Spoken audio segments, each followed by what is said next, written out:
আমরা বাংলাদেশের মানুষ চাইছিল সরকারের পদত্যাগ, ঠিক কিনা কন? যে এই সরকার বুট ছাড়া ক্ষমতা পাইছে, ফলাফেন্ডে গুলি করে মারছে, এই সরকার পদত্যাগ করলে আমরা খুশি। আল্লাহ কারে না, পদত্যাগ, দেশ ত্যাগ, পদত্যাগ।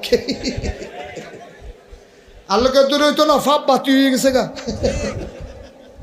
পদত্যাগ করলে হুদ হইতো না, দেশ ত্যাগ। আমরা একটা মানুষও কিন্তু দেশ ত্যাগ চাই নাই, ঠিক কিনা কর?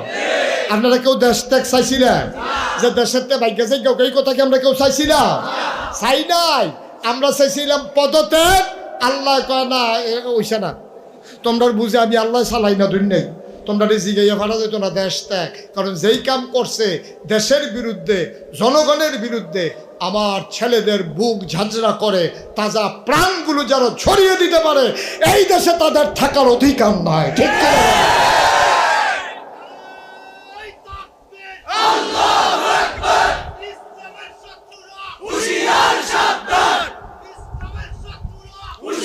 সবাই কনা আমিন, জোরে কনা আমিন। তো দেখছেন, আমরা চাই একটা, আল্লাহ দেয় আর একটা। আল্লাহ নবীজি কইছে, আল্লাহ আমার যে ফত কইছে এটা কুদুরে বিচার হইলে সারবো। আল্লাহ কাও না, জঘন্য কারবার করে লাইছে তো, আর দিয়া লাইছ কেন আগুন্ডা জায়গা, এই আর ফিরতো না। সুতরাং রায় আইছে, কয়টা জিনিস না নাই কথা কথা তো কয়টা, তাই না? যখন বইয়া বইয়া মজা মারতে আছে ওই তার কর্মীরার লগে, এই টাইমে গিয়া যখন একজনে কইছে, আবুল আহাব ভাইসা আপনারা বইয়া বইয়া আলাপ করেন, কারবার দিয়ে উঠতে গেছে। কই কি কারবা? আল্লাহ দিয়ে আয়াত নাজিল করছে, তাব্বাতি আদা আবি লাহাবি ওয়াতাব। এই কথা হুননের পরে আবুল আহাব আরবি বুঝে নাকি বুঝে না, আবুল আহাবি উঠটা দিছে দৌড়। কর্মীরা গিয়ে ফিসে আঞ্জা দিয়া ধরছে। আপনি দৌড় দিলে আমরা কর্মীরা রুফাই কি? আয়াত নাজিল হইছে আমার ব্যাপারে, দৌড় কি আমি দিতাম না তোমরা দিবা নাকি? আমি এনা টের পাইতাছি কি যাইতে আছে। আমরা কি মোহাম্মদের আল্লাহরে মানি? মোহাম্মদের আল্লাহ কিতা কইছে এটা হুননের দরকার কি? আবুল আহাবের জবাবটা কিতা দিছে শুনছেন না তো? কই এলাইতা আর আইনা নাই, কই এলাই আর হ্যাঁ কই এলাইতা। যখন কইছে আবুল আহাবের আল্লাহরে দাম, আরে মোহাম্মদের আল্লাহরে, এই না না না, তে উঠছে না, তারে কারে তুলছে। সাই রিয়াকশনটা কেমন হয়? সাংঘাতিক রিয়াকশন। সিফা দিয়া বইয়া তো লরে বোয়াতে হুইটা লাইব কতক্ষণ পরে লরে। খালি দিনটা ভালো যেতেছে না রে, আমিন কও। আহাবুল আহাবে কি বোয়াত রয়েছে না দৌড় দিয়া লাইছে? কর্মীরা গিয়া পিছিয়ে আঞ্জা দিয়া ধরছে। আপনি দৌড় দিয়া লাইলে আমরা রুফাই গীতা কারে বড়া? আমি দৌড় দিতাম না, তোরা দিবি। মোহাম্মদের আল্লাহ আয়াত নাজিল করছে আমার ব্যাপারে, তা আমি কইতাম না কইব কেডা? আর দৌড় দিতাম না দিব কেডা? কারণে দৌড় দেন গেতে। আমরা কি মোহাম্মদের আল্লাহরে মানি? এবার আরে মানি না, বিশ্বাস করি না, তারপরে যা মরে ধরে তাকো, তো এইটা আপনার হুন্ডা লাভ কি? আবুল আহাবে কিতা কইছে জানে? আবুল আহাবে কয়, রে তোরা যেমন মোহাম্মদের আল্লাহরে মানুষ না, আমিও তো মানি না, কিন্তু চিন্তার বিষয় হলো এই পর্যন্ত খেয়াল করে দেখছি মোহাম্মদের আল্লাহ যা কয় তাই হয়। সুবহানাল্লাহ। হয় নাকি হয় না? হয় নাকি হয় না? আমরা আল্লাহ যেটা কয় হয়নি রে, হয়নি, আটকা হয় না। আমরা তো ছুটি থাকতে যে কেউ লোকে কেউ কাজে লাগলে কইতে আল্লাহ, তার জন্য ঠেলা ফেরে জাকাত ফিরে তার লাউ গাছটা বেড়ে এই জন্য ফটো হয়ে যায় কি। কিন্তু আল্লাহর বিচার, আল্লাহর ফায়সালাটা এরকম ধরে ধরে ধরে না, ধরলে আল্লাহ খুব সাংঘাতিক বিষয়। আর এমন ধরা ধরা, আরে সাদিদ, শক্ত কঠিন, উফরি দিয়ে দেখবো ঠিক রয়েছে, ভিতরে দিয়ে গুঁড়ো হয়ে গেছে, এই খাবার চাইতে আছে। সুবহানাল্লাহ কয় না?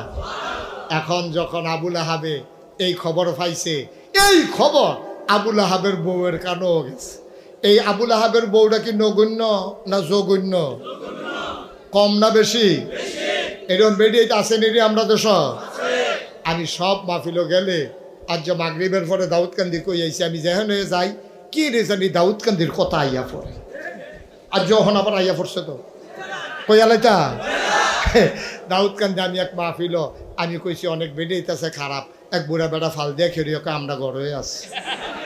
আমি আপনাদের কইছি এটা কইতে, আর ভিতরে রাহাম কত তাই আমার আংরা বানাই নিছে বাসাম কয় বছর কইয়া দিয়ে মরেছে গেমের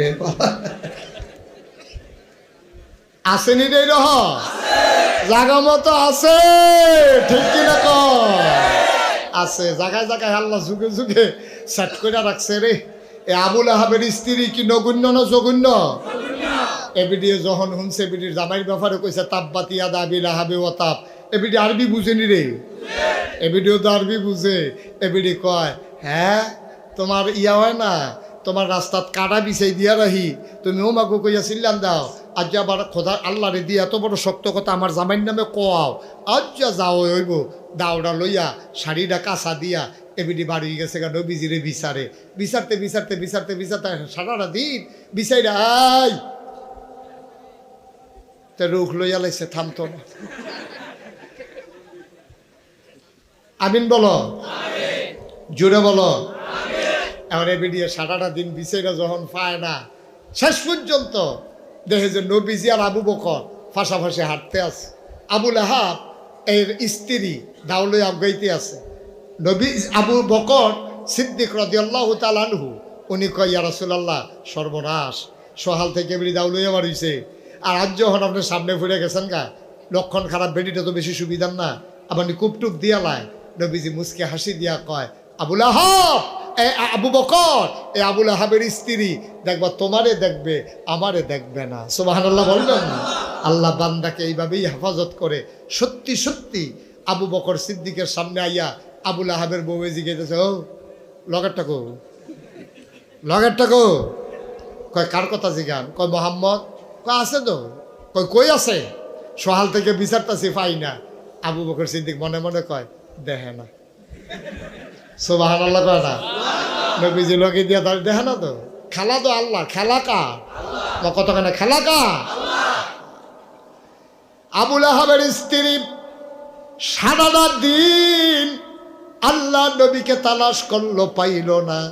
ও মুসলমান, ইসলামটা এমনই হয়, কখনোই মুসলমানদেরকে আল্লাহ যাদের জিম্মাদারি নেয় কোনো দিন কোনো মানুষ তাকে অবদস্থ অপমান করতে পারে না, ঠিক কিনা?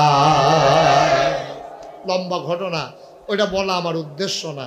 নবীজিরে এই কাফেরারা কতভাবে যে নির্যাতন করছে, কতভাবে যে নির্যাতন করছে, একটা কথা বলেই আমরা শেষের দিকে চলে যাব। টাইম হইল 1.5 ঘন্টা। কয় ঘন্টা? এটা মাথার রেখে ওয়াজ করন লাগবো।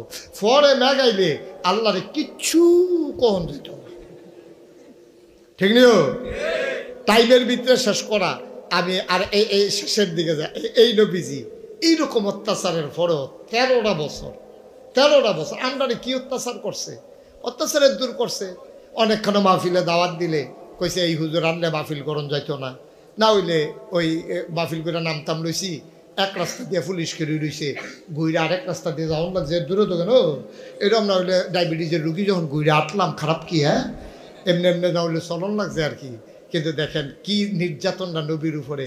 নবীজি বইয়া রইছে কাবা করে হেলান দিয়া, কাবা করে হেলান দিয়া নবীজি বইয়া রইছে। এমন সময় নবীর চরম দুশ্মন আবু জেহেল আইয়া সেরা দেখে যে নবী বইয়া রইছে, হেতে সাইডো ফেল চাইয়া আবু জেহেলে দেখছে যে কেউ নাই, চতুর্দিকে চাইয়া আবার নবীজির কাছে গেছে। গিয়া সেরা উমা ঠুস করিয়া এই ফিটা দিয়ে মাথাটা বাড়াই লাইছে। নবীজির কপাল দিয়া ফিটকি দিয়া রক্ত ছুটছে। হেতে এই নবীজিরে চাদর দিয়া এমন একটা ফেস দিছে, ফেস দিয়া নবীজির একটা শ্বাস বন্ধ হইয়া মারা যাওয়ার মতো, চোখ বড় হয়ে গেছে, গাল লাল হয়ে গেছে। নবী ছটফট শুরু করছে। শেষ পর্যন্ত অনেক কষ্টে নবীজি ছুটছে। সুবহানাল্লাহ কইতেন না? নবীজি ছোটার পরে দূরের থেকে একটা বুড়া বেডিয়ে দেখে লাইছে মোহাম্মদের উপরে এই নির্যাতনটা। বেডিটা আবার নবীজির খুব ভালোবাসত, পছন্দ করত, আদর করত। দেখা সেটা বেডিটা রাস্তাত খেলে রইছে। আল্লাহর কি কুদরত, এমন টাইমে শিকার শেষ করে বনে জঙ্গলে শিকার কইরা এই বাড়ি আমির হামজা গাইতে আছে, ঘোড়ায় সইরা টকবক টকবক টকবক করে আইতে আছে। বেডিটাই গিয়া সামনে দিয়া খেলুইছে, খেলুইয়া কইতেছে বেড়া তোমরা কি বেড়ায়, তোমরা কি শৈল রক্ত আছে? বেডিটা কইতে আছে। কই কি হইছে?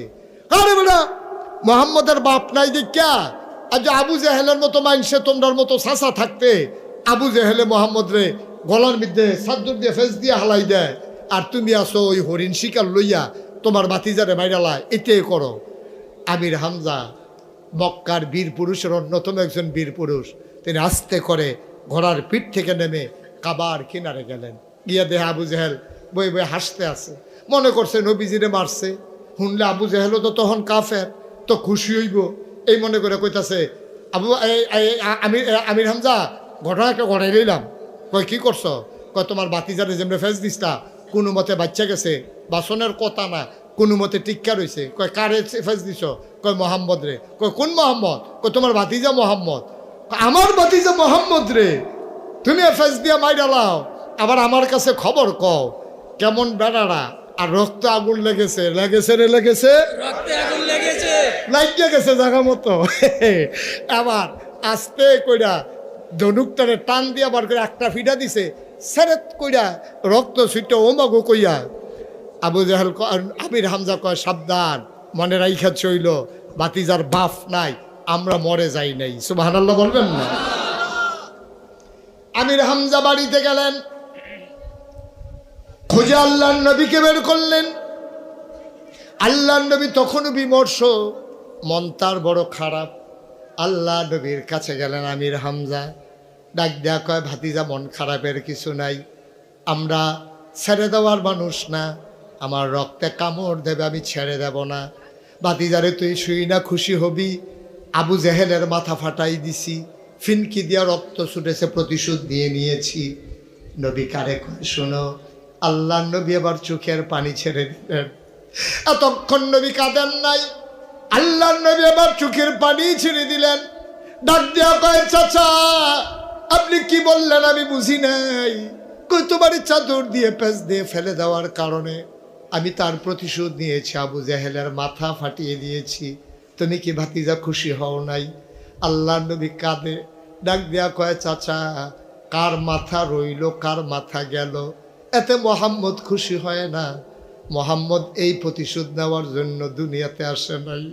ফাবিমা রাহমাতিম মিনাল্লাহি লিনতা লাহুম ওয়ালাউ কুনতা ফাজ্জান গালিজাল কলব লানফাদ্দু মিন হাওলিক ফাআফু আনহুম ওয়াস্তাগফির লাহুম ওয়াশাবিরহুম ফিল আমর ফাইজা আযামতা ফাতাওয়াক্কাল আলাল্লাহ ইন্নাল্লাহা ইউহিব্বুল মুতাওয়াক্কিলিন। আমি নবী প্রতিশোধ নেওয়ার জন্য আল্লাহ আমাকে পাঠায় নাই, দয়া করে আমার মনটাকে আল্লাহ নরম বানিয়ে দিয়েছেন। ও চাচা আপনি আবু জেহেলের মাথা ফাটাইলে আমি খুশি হয়ে যাব, এটা আপনি কেমন করে ভাবলেন, কেমন করে চিন্তা করলেন? কয় তাইলে তুমি কিসে খুশি হবা?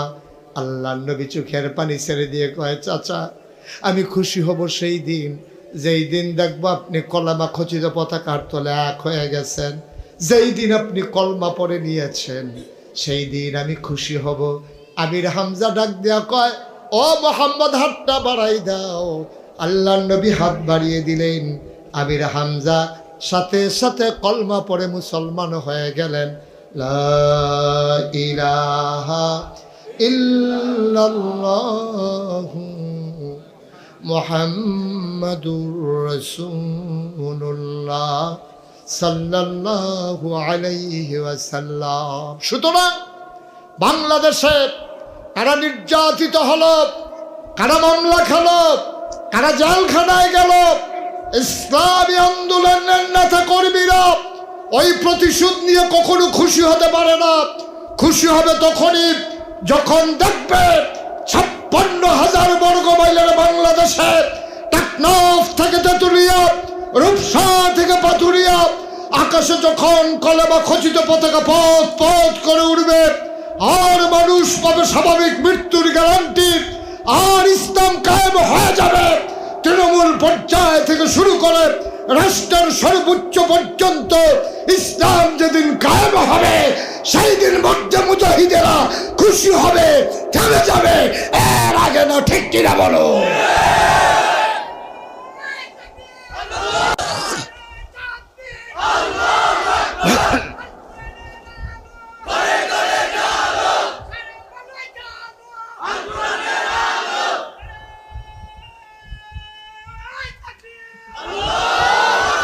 সবাই পড়ে না আমিন।